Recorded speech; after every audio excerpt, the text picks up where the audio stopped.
I'm Nick von Sternberg. I was the director of photography in this film. And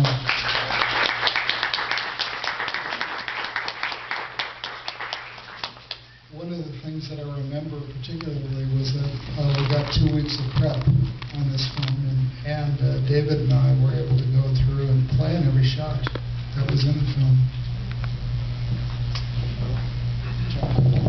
I'm Jon Van Ness. I'm the cast member who's here, who's brave enough to be here.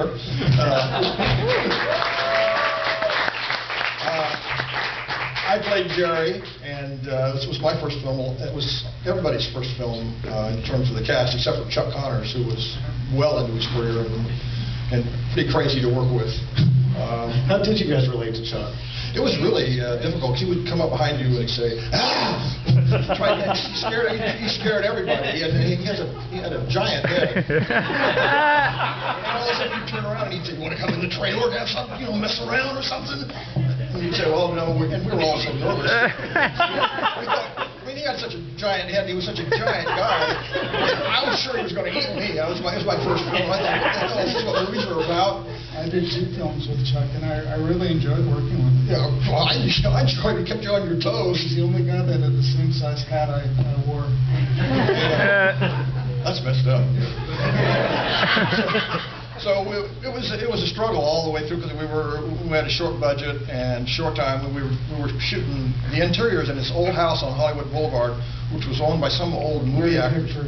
Mary Pickford owned this house, but she hadn't looked into it for maybe 50 years, and it was falling down. And while we were shooting it, the guys who were on the crew would rebuild the house as we'd go. We had to go up the stairs and do this scene. They rebuilt the stairs so we'd walk on the stairs. It was really falling apart. So it was a very low-budget film, and I think, Ron, you might want to say something about that when it comes to you. That's Ron Underwood down there in the end, the first AD. So thanks.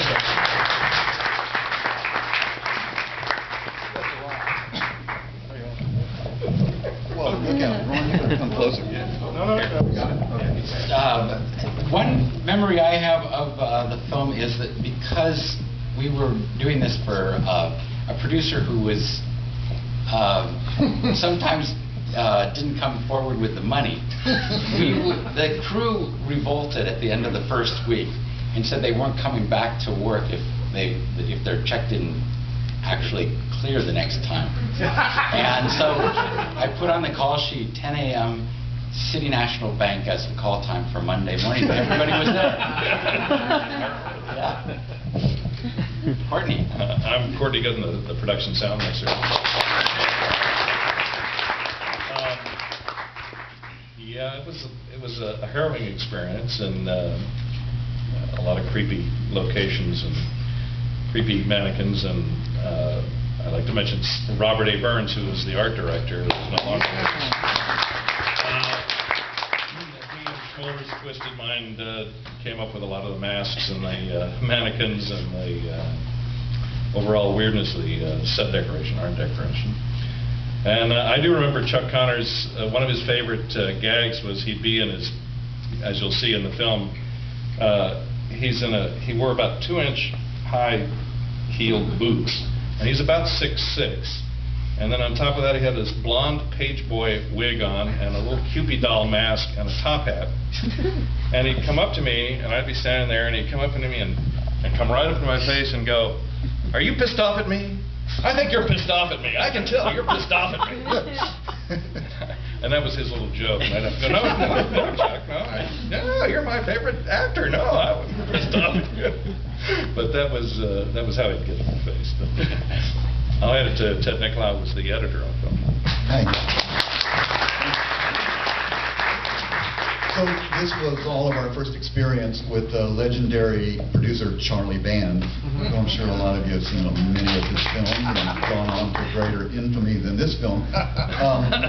But we also, Courtney and I, were film school friends of David Schmoller back at the University of Texas.